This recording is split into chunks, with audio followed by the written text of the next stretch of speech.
Hello everyone, my name is The Envelope and welcome back to World of Light Tanks. This is the T100 LT. Again, you might ask, exactly again. This is after the micro patch nerf that happened on the test server for some reason. Wargaming thought that light tanks were too overpowered, where they are wrong. They are just simply wrong. The light tanks were completely and utterly balanced in my mind. Some might be the Sheridan. The Sheridan was in my mind the best one because it had the highest DPM. But it wasn't the fastest. They were all balanced in their own way. But Wargaming thought, you know what? No, they're too close to the medium tanks. Even though they could never win a 1v1 against the medium. Their DPM was just too low. So what they did was they nerfed the alpha of all the 390 alpha guns and the T100. The 390 alpha guns on the light tanks are now 360 alpha, which is a nerf by 30. And the T100 had 320 alpha, is now 300 alpha. The T100 had a less of a big nerf than the other tanks. Russian bias, anyone?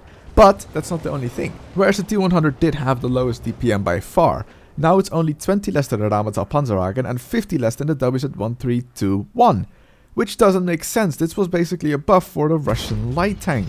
And let's all be honest here, the T100 is probably one of the better light tanks of the bunch. They all had something special, but the T100 was tiny. It has great camo rating that you will see later on in this game.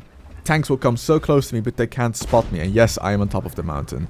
The reason I'm on top of the mountain was I actually wanted to test if I could climb with this tank. Whereas the Rheinmetall Panzerwagen has more, it sticks more to the ground. The T100 almost floats over the ground. It doesn't have any grip. So climbing with the T100 is a bit more difficult than the Rheinmetall Panzerwagen.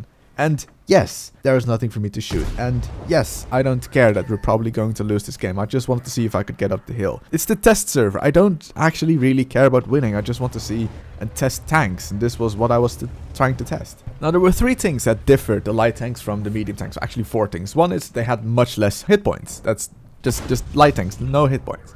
Second was great mobility. The light tanks are faster than the medium tanks. Camo rating. Light tanks have camo rating on the move. They have the same camo rating stationary as on the move. So I can drive around and I cannot be spotted if I have a good camo crew. But 4 was the light tanks had much better view range. And Wargaming decided, you know what? No, we're going to nerf that as well. So instead of having 420 meter view range, it's now 390. 390 meter view range on a tier 10 light tank. That's less than some medium tanks. Wargaming doesn't remember how to balance tanks, it seems. Now, not all tier 10 light tanks have had their view range nerfed. Well, all of them had their view range nerfed. The Rheinmetall Panzerwagen and I believe the Sheridan still have 420, but the T100 light tank and the AMX-13-105 for some reason have 390 meter view range. The T100 light tank has 390 meter view range. The Object 140 has 400. What's the point in playing a tier 10 light tank if the tier 10 medium is better in every single way except for camo rating? And wow, 10 kilometers an hour top speed extra. I mean, wow, I might as well play the 140. I'm not even kidding. The 140 is a better light tank than the T100 LT. Same goes for the Batjet 25T. It's a better light tank than the AMX-13-105.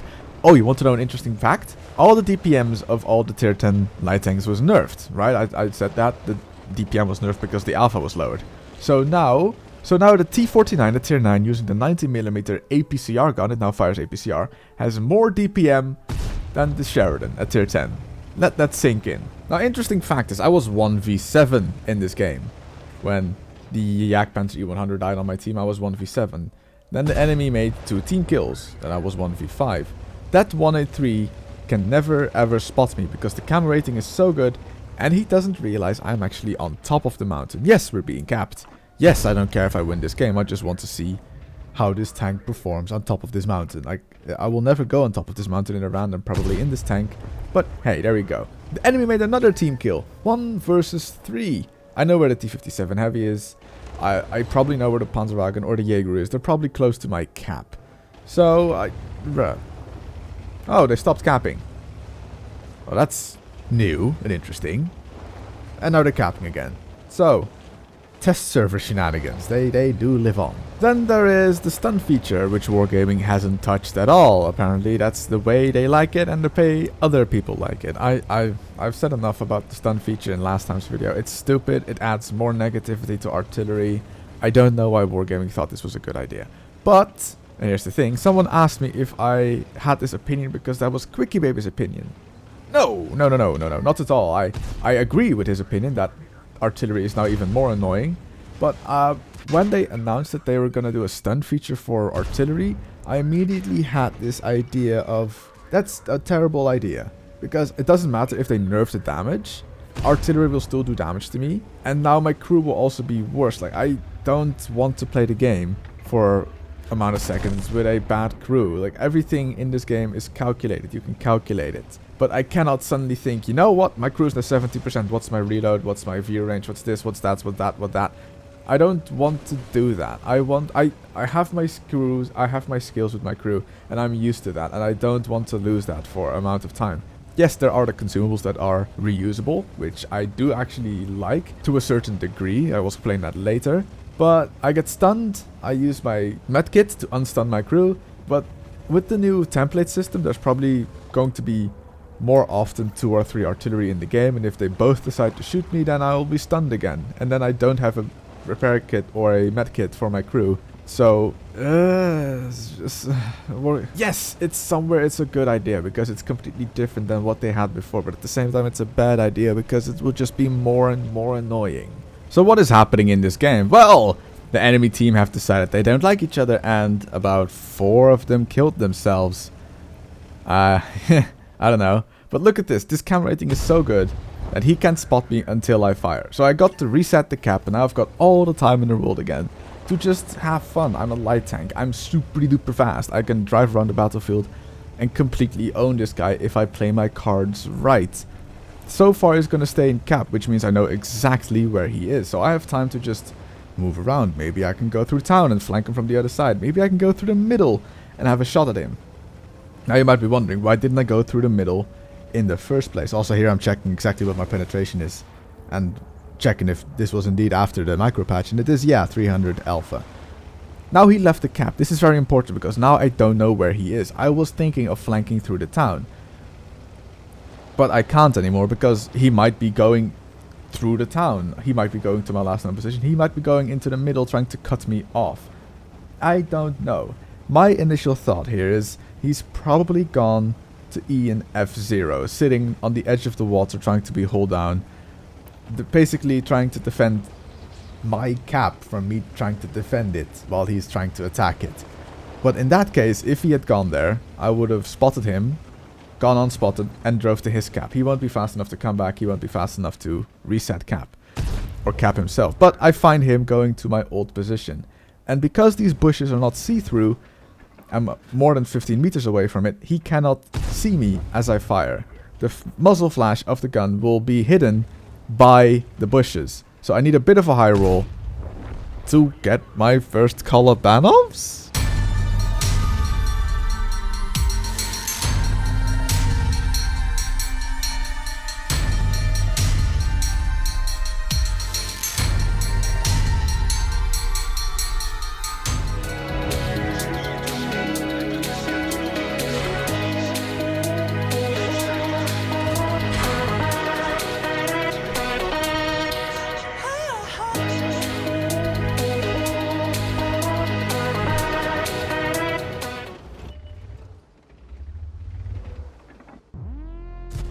Ah, how did that miss? Anyway, the consumable issue.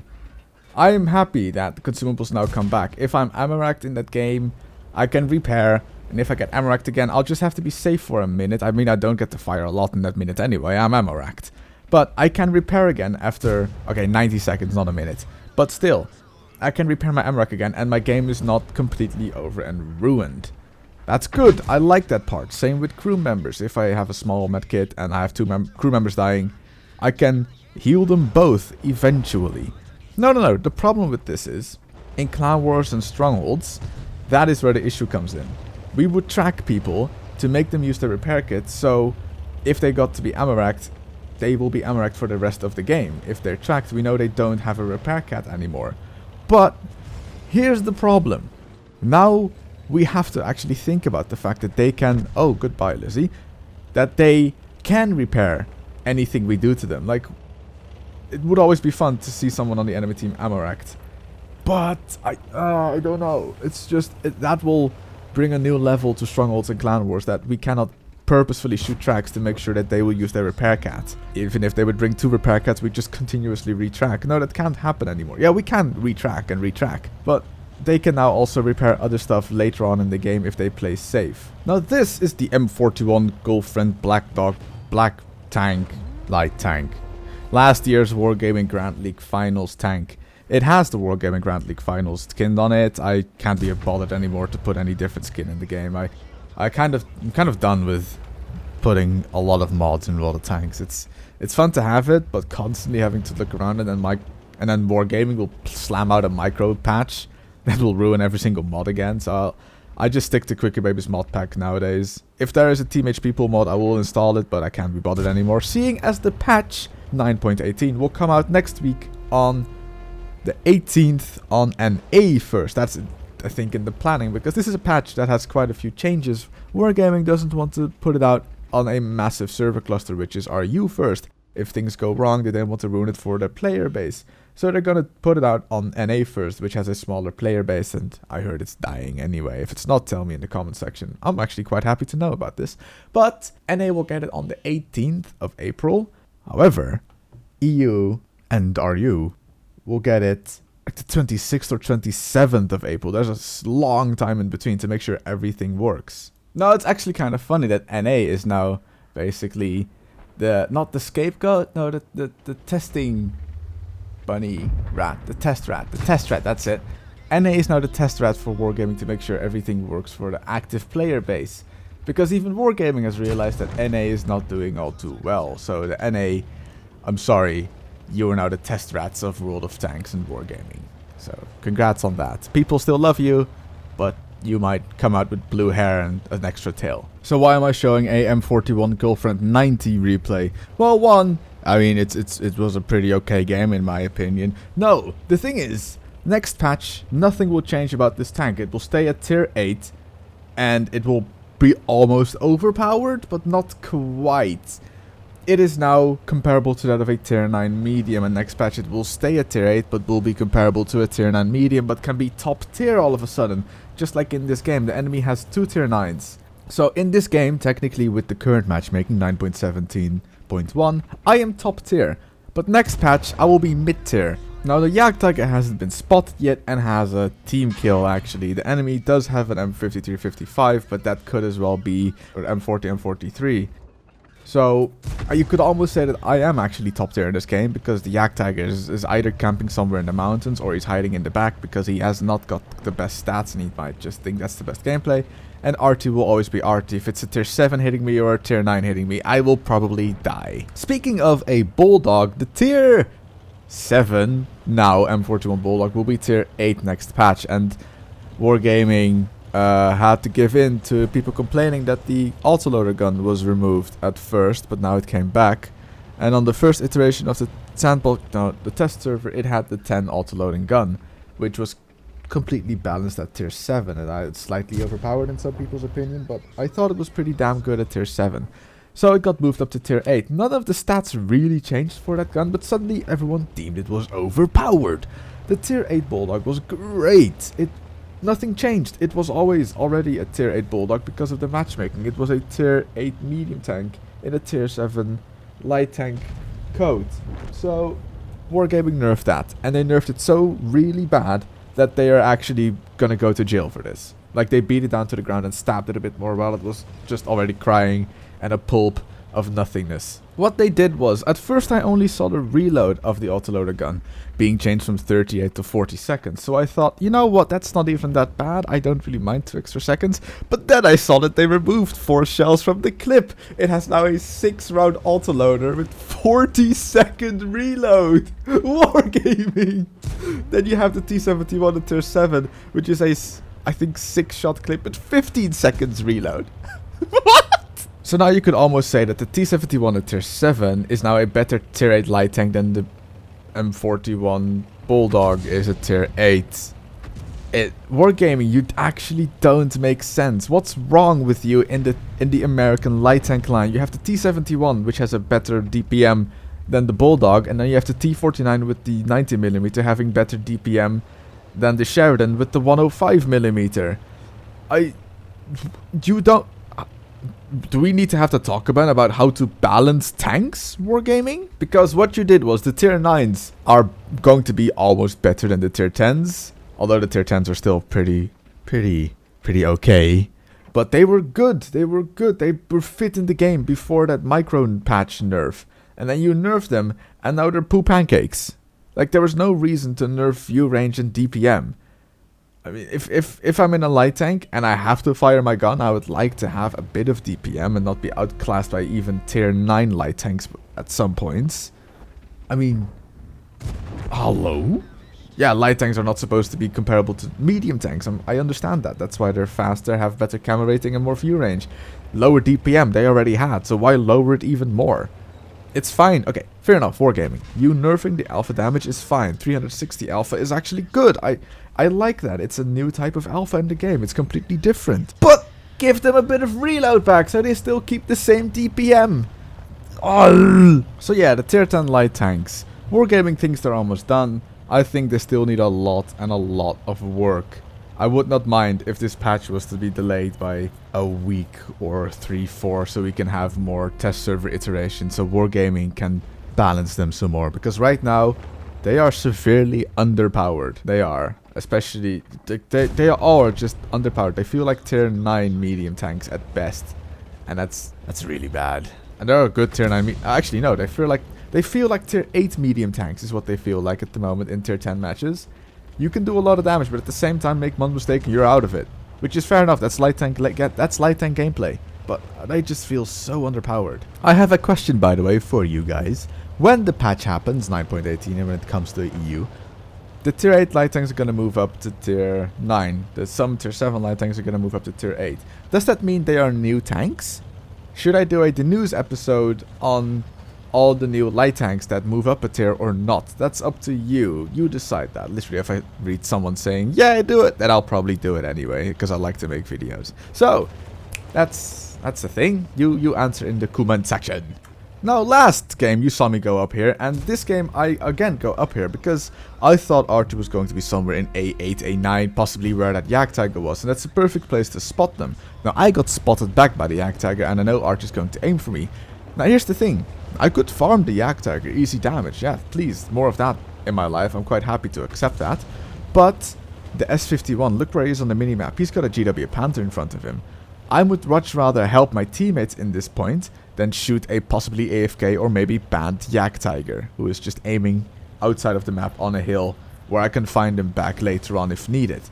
So go help your teammates. If you find someone that's AFK, I know farming damage is something you really want to do. Hey GW Panther, how are you today? I know farming damage is something you really want to do, but help your teammates if possible. I mean, look, that M53 kept you aiming for the Yak Tiger, he killed him. I killed the GW Panther, the S51 is safe, the M53 is safe. There's only one tank left, and that's the M53-55. And I'm pretty sure he's going to be somewhere in A89, or possibly somewhere around where the Yak Tiger got spotted. And from here on out, it's just a case of just don't get spotted before you spot him. And that's pretty easy in a light tank, saying light tanks can't carry. You can carry, but you have to make a right decision every time. You make one wrong decision and you are dead. That's light tank gameplay. Find your gaps, make your decisions, and stick with them. One small thing before I go, it's still top of the tree Leopard. And I was seriously considering not getting the Leopard because then I would have, oh, not anymore, that's the way of thinking I had before, enough experience to unlock the Rheinmetall Panzerwagen. But the experience stays at tier 8, it goes to the Hawk 12, so it will be free XP. But I wasn't sure if I wanted to get the Leopard 1 instead of the Rheinmetall Panzerwagen, but then the nerf happened, I was like, yeah, let's get the Leopard 1. Leopard 1 is great, by the way, I love it. Leopard PTA was amazing. Also, let's skill secure this RT. Easy.